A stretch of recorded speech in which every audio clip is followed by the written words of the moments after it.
Saya ada yang hilang. Sebentar. Stop.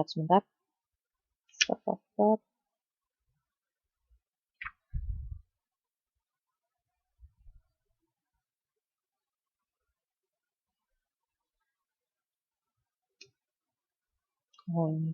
Kayaknya saya lupa bikin ini ya slide-nya. It's okay. Jadi, dalam proses manajemen, masalah pembentukan struktur organisasi yang sesuai itu dapat mendorong terciptanya efisiensi aktivitas usaha. Usaha adalah fungsi penting yang perlu dilakukan. Jadi struktur organisasi ini, kalau misal struktur organisasinya tepat, itu bisa mendorong efisiensi dari si perusahaan itu untuk mencapai tujuannya. Nah, peran manajer itu sangat penting dalam struktur organisasi atau struktur kerja ini. Jadi struktur kerja tersebut biasanya disebut sebagai struktur organisasi atau organization structure. Nah, dalam organisasi, struktur organisasi tersebut terlihat atau direpresentasikan melalui bagan organisasi atau organization chart. Itu contoh bagan organisasi itu teman-teman bisa lihat di halaman 20. Itu ada bagan organisasi sederhana, direktur, kemudian ada ke bawahnya itu ada manajer HRD, manajer produksi, manajer pemasaran, manajer pabrik, terus karyawan gitu kan.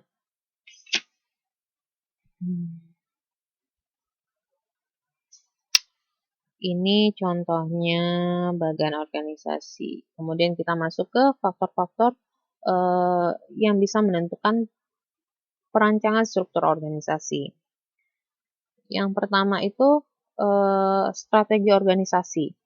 Well, strategi organisasi itu sangat dibutuhkan untuk menjelaskan penjabaran aliran wewenang dan saluran komunikasi antara atasan bawahan dan antar atasan dan antar bawahan gitu. Kemudian yang kedua, penggunaan teknologi. Nah, penggunaan teknologi ini sangat mempengaruhi struktur organisasi. Kenapa?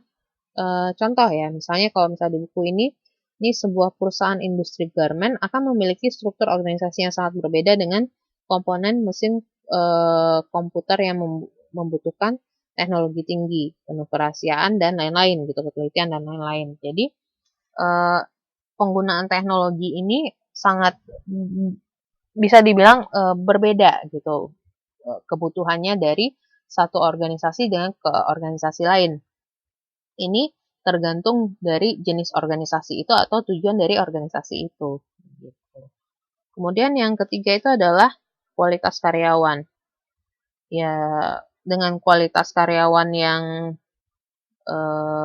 baik, itu akan mendukung efisiensi perusahaan untuk mencapai tujuannya. Kemudian ukuran organisasi.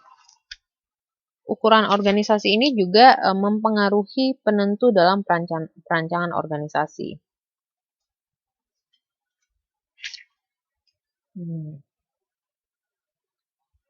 Kemudian kita masuk ke unsur-unsur struktur organisasi. Unsur-unsur struktur organisasi itu terdiri dari yang pertama itu adalah spesialisasi aktivitas berkaitan dengan spesialisasi sejumlah tugas individual dan sekelompok kerja dalam organisasi dan penyatuannya menjadi sejumlah satuan kerja dan departementalisasi. Kemudian yang kedua itu adalah standarisasi kegiatan yang berupa sekumpulan prosedur yang digunakan organisasi untuk melaksanakan berbagai aktivitas sesuai yang direncanakan sejak awal.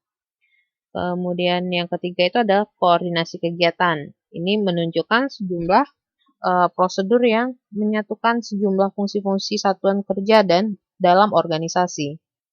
Yang keempat adalah sentralisasi dan desentralisasi. Ini saya ada yang kurang beberapa ini. dan desentralisasi pembuatan keputusan yang menunjukkan individu yang memiliki kekuasaan dalam organisasi. Kemudian yang ke-5 itu adalah ukuran satuan kerja.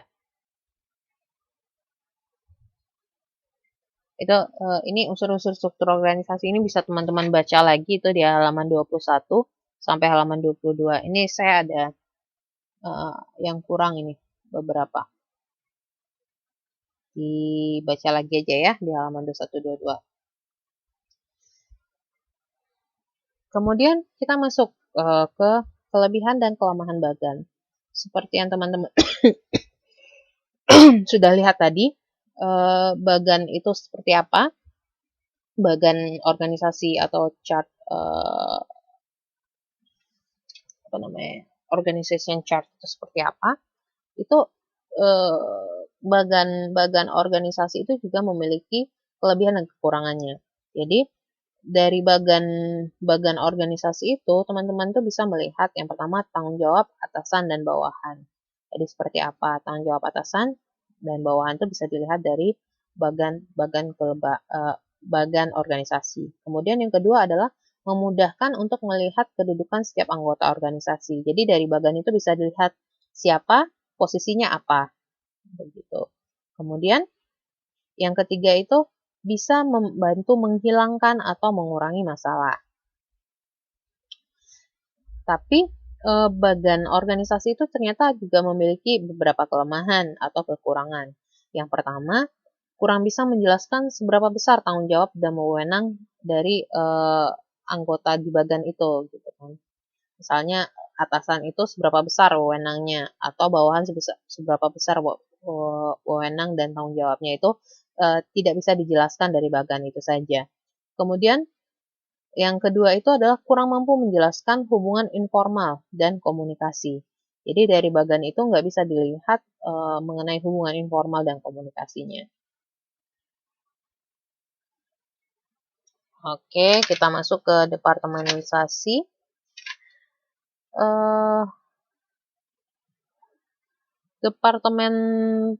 Departementalisasi itu adalah suatu usaha pengelompokan bersama sejumlah pekerjaan. Jadi, dasar-dasar pembentukan departementalisasi itu bisa dilihat dari yang pertama itu ada fungsi perusahaan. Kemudian,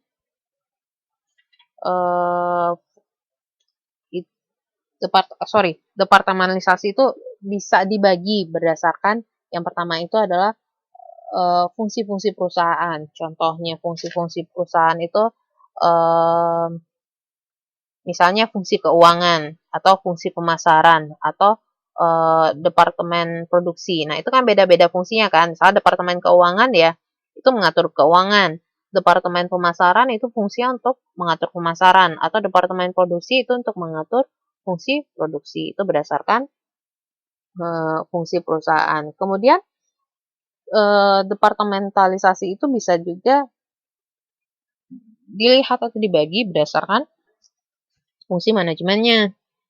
Misalnya bagian SDM, bagian keuangan, bagian teknik atau bagian pemasaran. Nah, itu berdasarkan fungsi manajemennya. Kemudian bisa juga dilihat dari proses produksinya. Contohnya seperti bagian perancangan, kemudian atau bagian pertenunan atau bagian pencelupan. Ini contohnya ini perusahaan apa ini ya? Perusahaan tekstil ini contohnya. Kemudian bisa juga dilihat dari hasil produksinya. Ini contoh dari produsen mobil Suzuki. Itu produknya berupa Suzuki EPV kah, atau Suzuki Carry kah, atau Suzuki Ario kah, atau Suzuki Karimun kah, gitu kan. Ini berdasarkan hasil produksinya. Kemudian pengelompokannya itu juga bisa juga, pengelompokan departementalisasi itu juga bisa dilihat dari yang dihasilkan memiliki kelebihan. Pengelompokan atas jenis produksi yang dihasilkan memiliki kelebihan.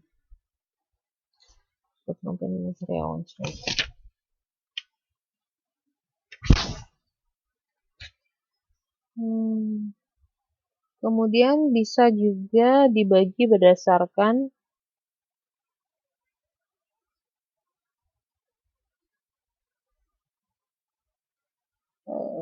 tadi pengelompokan berdasarkan konsumen. Nah, berdasarkan konsumen seperti ini contohnya apa ini? Ini apa penerbitan buku contohnya kan. Misalnya divisi buku komputer atau divisi buku hobi, divisi buku manajemen. Ini kan beda-beda kan konsumennya. Nah, ini berdasarkan konsumen. Kemudian bisa juga dibagi berdasarkan kewilayahan atau teritorial. Ya, kalau misalnya di ini contohnya di Medan, Jambi, Lampung. Jadi departementalisasinya dibagi berdasarkan kewilayahan. Itu juga ada juga contoh yang lain itu berdasarkan waktu, berdasarkan jumlah.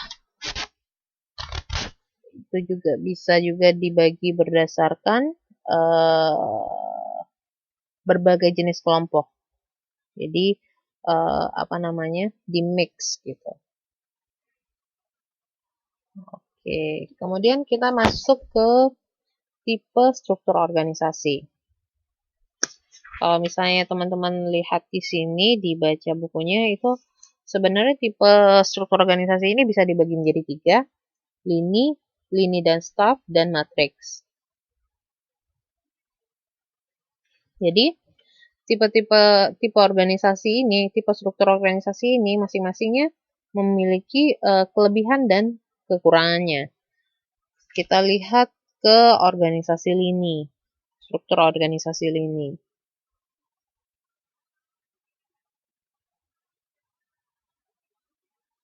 Jadi, tipe organisasi ini adalah suatu organisasi yang di dalamnya terdapat garis wewenang yang menghubungkan langsung secara vertikal antara atasan dan bawahan.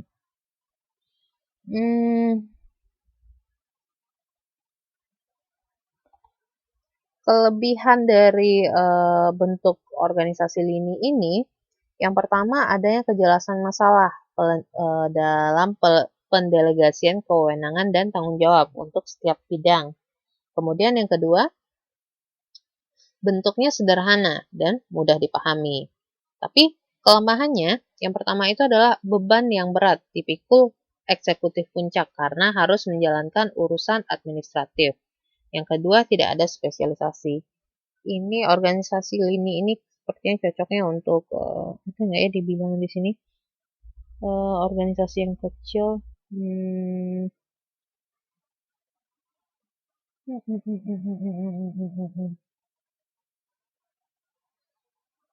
Ya, yang jelas ini kelebihan dan kekurangannya dari tipe struktur organisasi ini. Kemudian tipe struktur organisasi lini dan staff.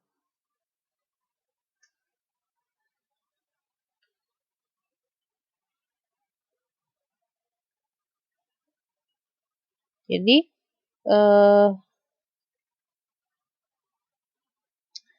ini apa namanya? Untuk menjelaskan organisasi lini dan staff itu kita lihat kegiatannya.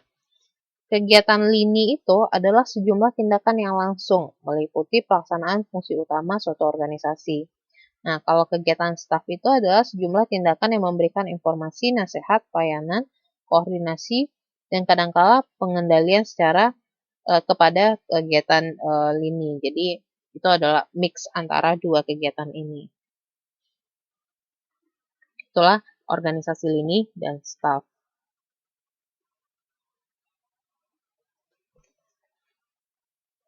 Kelebihannya dari bentuk struktur organisasi ini, yang pertama itu para spesialis memberikan ide dan saran atau masukan lainnya kepada manajer puncak. Kemudian yang kedua, seluruh karyawan melaporkan pekerjaannya kepada seorang penyelia atau supervisor. Ya Mbak Ana, udah saya rekam kok. Tapi kelemahan dari bentuk organisasi lini dan staf itu, yang pertama itu karena ketidakjelasan hubungan, maka sering terjadi konflik antara departemen lini dan staf. Kemudian rekomendasi para manajer dan staf terbatas hanya pada manajer lini saja. Kemudian bentuk organisasi yang ketiga itu adalah matriks. Nah, yang matriks itu seperti apa? Itu bisa teman-teman lihat kalau contoh yang organisasi matriks itu ada di halaman 41 bagan struktur organisasi matriksnya. Nah, organisasi matriks ini kelebihannya yang pertama itu memiliki kelenturan atau fleksibilitas yang tinggi. Jadi organisasi ini gampang untuk mengurangi atau menambah unit kerjanya karena dia fleksibel. Kemudian yang kedua itu berfokus pada masalah tertentu atau masalah teknis yang unik.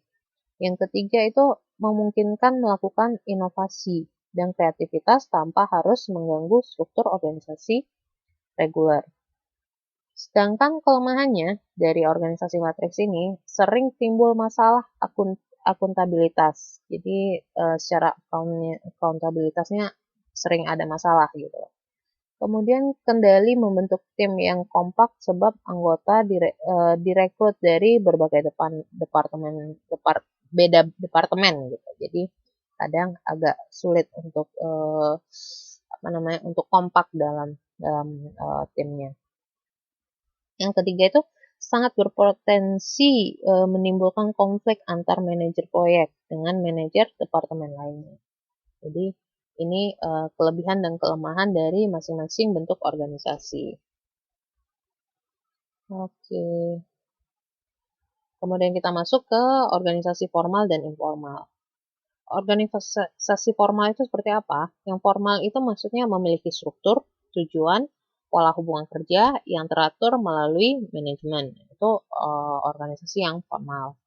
Kalau misalnya organisasi yang informal, itu adalah wadah para individu yang bekerja dalam sebuah organisasi yang berperilaku, bertindak, dan berinteraksi dengan cara-cara yang tidak tertulis dan tidak terdefinisi dalam manual, bagan, dan penjabaran tugas.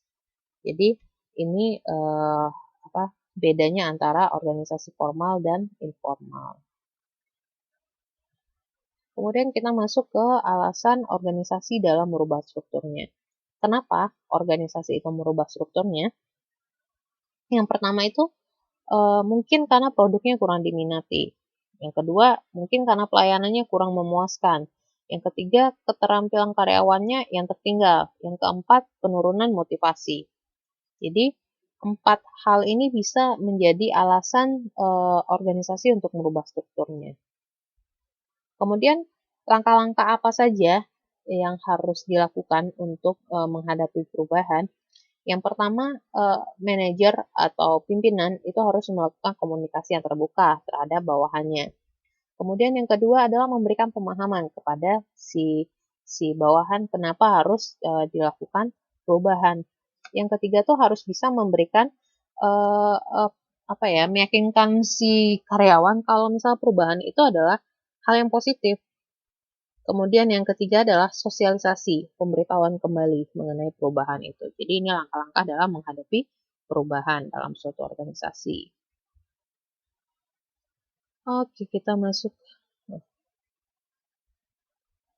pengkoordinasian. Jadi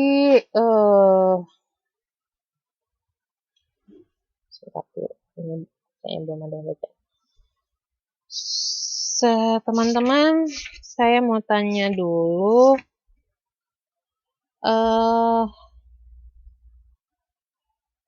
Definisi pengkoordinasian. Apa itu definisi pengkoordinasian? Ada yang bisa jawab?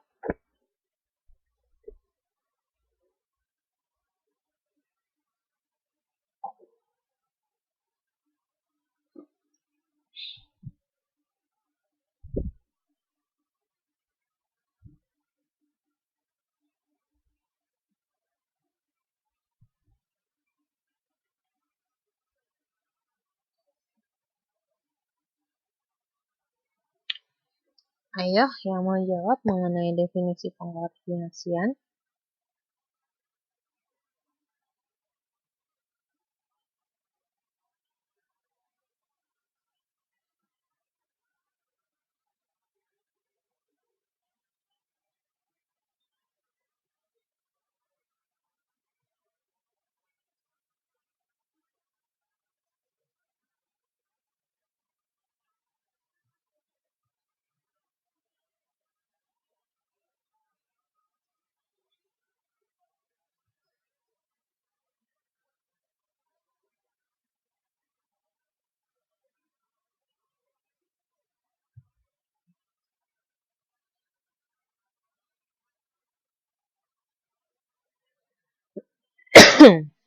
Oke, udah ada beberapa teman-teman yang memberikan definisi mengenai ini, apa itu pengkoordinasian. Well, seperti yang teman-teman sudah baca, pengkoordinasian. Jadi koordinasi itu adalah suatu usaha yang sinkron dan teratur untuk menyediakan jumlah dan waktu yang tepat dan mengarahkan pelaksanaan untuk menghasilkan suatu yang tepat dan mengarahkan pelaksanaan untuk menghasilkan suatu tindakan yang seragam dan harmonis pada sasaran yang telah dilakukan.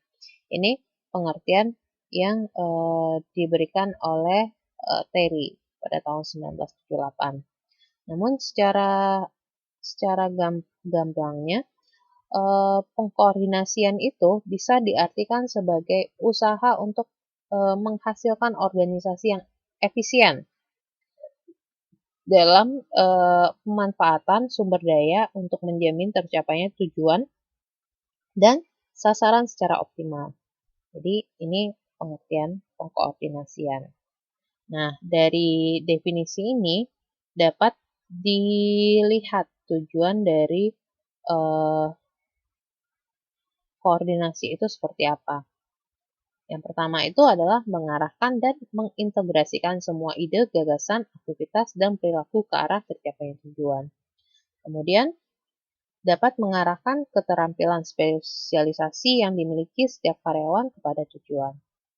Kemudian, dapat menghindari kesenjangan, kekosongan, dan tumpang tindakan overlapping pekerjaan. Jadi, pekerjaan yang tumpang tindih.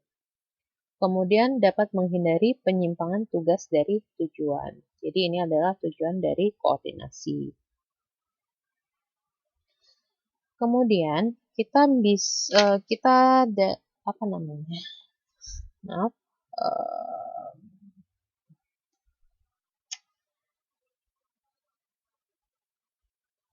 Seperti yang teman-teman baca mungkin di buku halaman 54, pengkoordinasian itu merupakan pengaturan struktur organisasi sebagai kegiatan pembidangan dan pembagian pekerjaan. Nah, karena organisasi itu dibagi berdasarkan beda-beda pembidangan, ada bidang-bidangan tersendiri. Jadi setiap pembidangan itu akan setiap apa namanya bukan pembidang departemenisasi lah, bidang-bidang, departemen, divisi gitu kan. Jadi masing-masing divisi itu seharusnya memiliki ketergantungan satu sama lainnya. Nah, menurut Thomson ada 3 jenis ketergantungan. Yang pertama itu ketergantungan yang menyatu atau full interdependence. Itu jenis ketergantungan seperti ini tidak memerlukan interaksi, artinya setiap satuan organisasi tidak saling tergantung ketika harus melaksanakan aktivitas kesehariannya. Kemudian yang kedua itu adalah ketergantungan yang berurutan atau sequential interdependence. Nah, ini jenis ketergantungan ini ditandai dengan digunakannya keluaran atau output sebagai input bagian lainnya. Kemudian ketergantungan yang ketiga itu adalah ketergantungan timbal balik atau reciprocal interdependence. Jadi jenis ketergantungan ini muncul jika antar departemen atau unit kerja saling mempengaruhi satu sama lain. dan terjadi hubungan yang memberi dan menerima antara satuan organisasinya. Oh, sorry, saya lupa ininya. Ini yang ketiga, saling bergantung timbal balik. Kemudian kita masuk ke azas dan sifat koordinasi.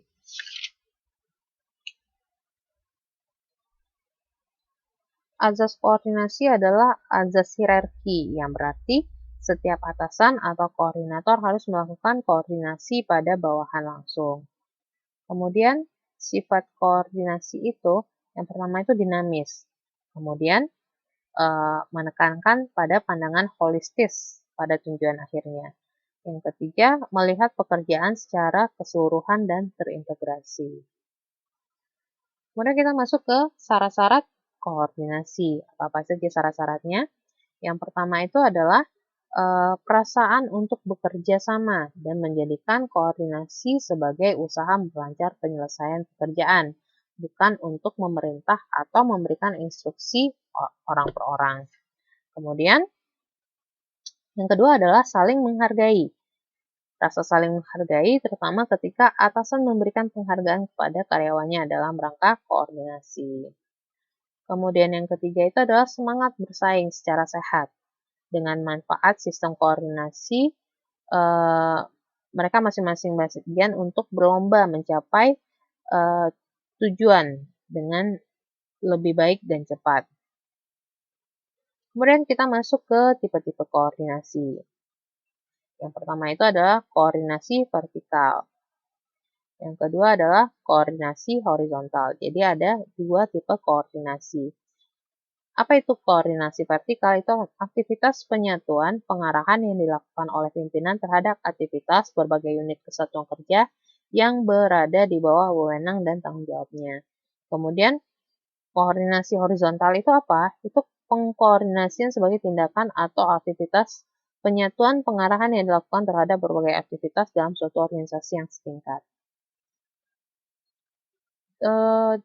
Tadi yang koordinasi horizontal itu pun juga bisa dibagi menjadi dua. Yang pertama itu interdisciplinary, yang kedua interrelated. Seperti itu kan? Iya. Nah, itu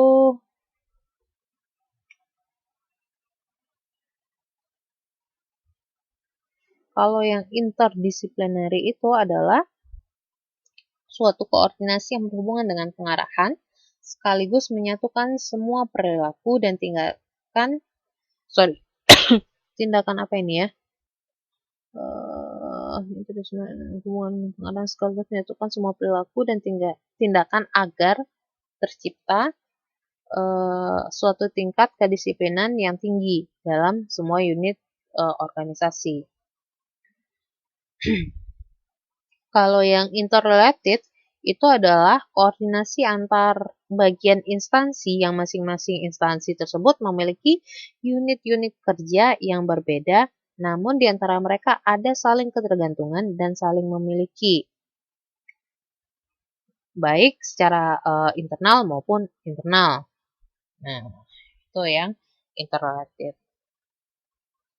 Kemudian kita masuk ke pedoman umum melakukan koordinasi. Jadi ada beberapa pedoman umum yang untuk melakukan koordinasi yang baik. Yang pertama, berikan penjelasan dengan kalimat sederhana dan mudah. Kemudian yang kedua, jelaskan bahwa koordinasi adalah sebagai tujuan bersama. Yang ketiga, berilah kesempatan kepada setiap orang untuk memberikan ide, saran, tukar pikiran, kritik. Yang keempat, itu doronglah mereka untuk ikut aktif terus selama koordinasi dilakukan. Yang kelima, bina hubungan baik antara atasan dan bawahan.